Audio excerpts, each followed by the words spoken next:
Hey, I'm Ben Pierceman from bensbackwoods.com. Thanks for tuning in today.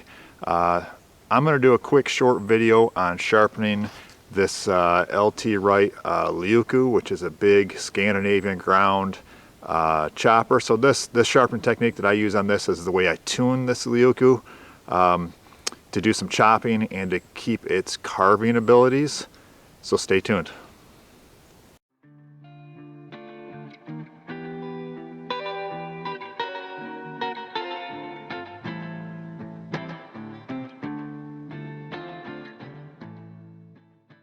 So I like to use these EZE Lap diamond files. I use these on knives, axes. They're really handy, they're lightweight, they're inexpensive.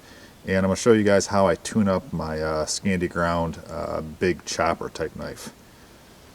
So here's the big Leuku right here. And what we have on here is a Scandi ground blade, the full length of this, this cutting edge. What I like to do, I like to sharpen that Scandi ground flat and keep that Scandi grind flat. Scandi grind has the advantage in woodworking and in carving, and what I'd like to do in the big picture is maintain about the first half of this blade as carving, peeling bark, that type of stuff, feather sticks, and then the second half of this blade ends up doing a little more work as far as chopping. So for chopping, I want to strengthen up this Scandi blade just a touch. I don't get too crazy because this blade angle performs really well either way. But what I do is I like to start flat on this Scandi blade here, and I scrape it back and forth here, whichever way you feel comfortable with. And I want to scratch up the top and the bottom of that bevel, and that way it's maintaining my exact Scandi edge. Sometimes I like to turn the blade backwards like this, if you guys can see that. And I can look right at it. I can see how I'm sharpening this thing. I can see that tip right there. I can see the top and the bottom of that bevel where it's scratching it up. And I just work my way down. That Scandi edge is that flat bevel is your guide to making this happen. And then when I go to the other side of the blade, same deal, keep my fingers away from the cutting edge, and sometimes you have to lift the sharpener up just a touch to get that angle on that tip.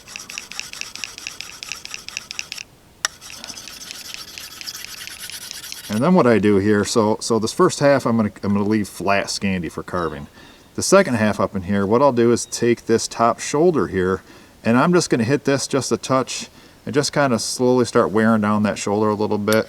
Nothing crazy, but that shoulder is what slows you down on penetration through when you're chopping, depending on what you're chopping through. But I like to just kind of, I'm not going to go too crazy on this thing, just kind of knock that shoulder down just a touch, and we'll flip it over to the other side, do the same thing there.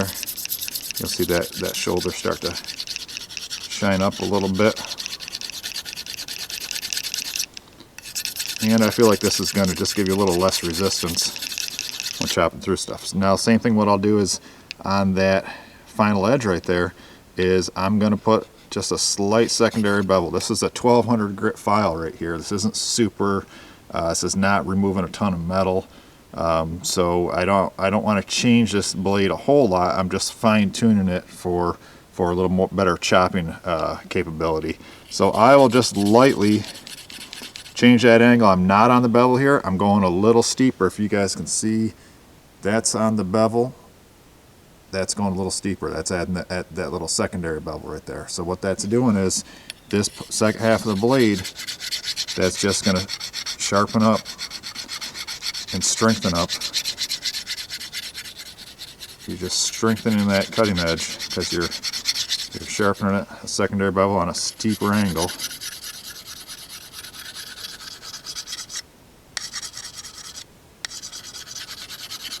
Like I said, I don't want to get too crazy with this thing. I don't want to change the profile much at all. I just want to give it a slight advantage. So if you guys are tracking on this and following me, the first half of this blade I leave it flat, Scandi ground to 0 for peeling sticks, feather sticks, carving, all that type of stuff. And then the second half of this blade I just like to knock down that shoulder just a touch, just for better penetration on chopping, and go a little steeper angle as a secondary bevel on this cutting edge over here, which is going to kind of strengthen up that that Scandi edge for chopping. So I hope this makes sense to you guys. Thanks for watching.